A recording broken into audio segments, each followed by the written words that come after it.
नाले व कल आना भाग 5। जब भी खाना खत्म होता तो उसके परिवार का ही कोई सदस्य वहां भेड़ बकरियां बांधकर आता था। वो दिन में ही जाता था और सूरज छिपते से पहले वापस आ जाता था। मैंने कहा, दिन में चुड़ैल नहीं आती क्या? हरीश बोला, हाँ भाई, चुड़ैल सूरज की रोशनी सहन नहीं कर सकती है, इसलिए वो रात में ही बाहर आती है। अच्छा, एक बात समझ नहीं आई कि ये कब्रिस्तान की दीवार पर नालेवा क्यों लिखते थे? गांव में तो सबको पता ही होगा, फिर क्या जरूरत आई? गुल्लू ने पूछा। इस पर हरीश का जवाब था कि गांव से बाहर के लोगों को तो नहीं पता होगा ना, ये मुख्य सड़क के साथ ही है गांव। बहुत लोग आते जाते थे बाहर से, इसलिए कोई भूल से वहां रुके नहीं, ये लिखना जरूरी था। और ये धड़ से नीचे के हिस्से को अलग से जलाने का क्या कारण था? मैंने उत्सुकतावश पूछा। हरीश ने बताया कि गांव के लोग ऐसा मानते थे कि ऐसा करने से चुड़ैल अपाहिज हो जाएगी और लोगों को परेशान करने के लिए इस कब्रिस्तान से बाहर ज्यादा दूर नहीं जा सकेगी, गांव में प्रवेश नहीं कर पाएगी, ऐसा गांव वालों का मानना था। अच्छा, ये जो चुड़ैल होती है, ये किसी भी स्त्री पुरुष का रूप बना लेती है, कितनी देर तक वो ऐसा कर सकती है? गुल्लू ने हरीश को बीच में रोकते हुए पूछा।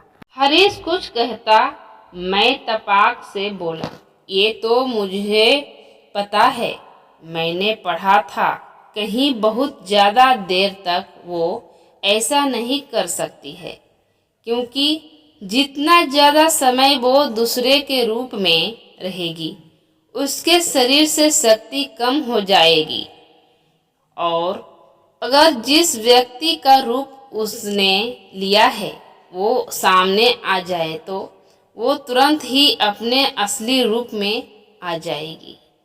बस मिल गया जवाब। ये बोलते हुए मैंने हरीश को कहानी आगे बढ़ाने को कहा और पूछा, वो अलग से बड़ा कब्रिस्तान किस लिए था? वो सामान्य जन के लिए था जो चुड़ैल नहीं होती थी, उनको वह दफनाया जाता था, हरीश बोला। गुल्लू बोला, वो सुंदर गर्भवती स्त्री, उसका क्या हुआ? हरीश बोला, सारी कहानी उसी की तो है। वो स्त्री अपने परिवार की बड़ी बहू थी और पहली बार गर्भवती हुई थी। उसको अपने भेड़ बकरियों से बहुत प्यार था। उसके पास एक बकरी का मेमना था जिसको वो भोली कहकर पुकारती। उसको उससे बहुत लगाव था।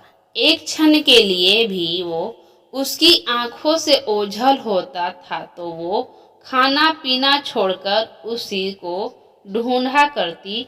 जब तक वो मिल नहीं जाता कुछ खाती पीती भी नहीं थी। पूरा दिन भर घर के काम करती थी। शाम को अपनी भेड़ बकरियों को चराने के लिए जंगल में जाया करती थी। बेचारी घर में भी अकेले ही सारा काम करती थी। फिर भी उसके घर वालों उसे ताना मारा करते थे। वो कुछ न करती थी, चुपचाप सारा दिन काम में लगी रहती थी। वो बहुत परेशान थी। भोली ही एकमात्र सहारा थी उसका। उसी से अपने सुख दुख की बातें बतला दिया करती थी। एक दिन वो जंगल से अपनी भेड़ बकरियों को लेकर वापस घर आ रही थी। शाम का समय था, सूरज छिप चुका था। भोली भी उसके साथ थी। अचानक भोली उसके हाथों में से कुदक कर भाग गई। वो भोली के पीछे दौड़ी। उसने देखा भोली कब्रिस्तान में चली गई है। स्त्री घबरा गई। वो कब्रिस्तान के बाहर की रुक गई। उसकी नजर नाले बाग पर पड़ी, इसलिए वो अंदर जाने से डरती थी। उसने बाहर से ही आवाज लगाई, भोली भोली, पर वो बाहर नहीं आई। वो स्त्री डरी सहमी धीरे से कब्रिस्तान में प्रवेश कर गई। अंदर का दृश्य बहुत ही भयानक था।